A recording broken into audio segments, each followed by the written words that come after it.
Okay, so first thing we're gonna do is just get these out of here.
Okay, so here it is. We actually took off one section of the lower panel to make it a little bit shorter because it's pretty tall. I'm about 6 feet tall and I can still walk under it comfortably. So we were thinking maybe a little bit shorter, so we just shortened it so it wasn't quite so high.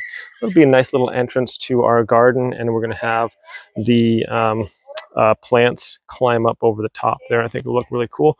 And then we can push these bottom ones into the ground a little bit to anchor it, and it'll be really nice. So I think it turned out well. Thanks for watching, my friends. Have a great day, and I'll see you next time.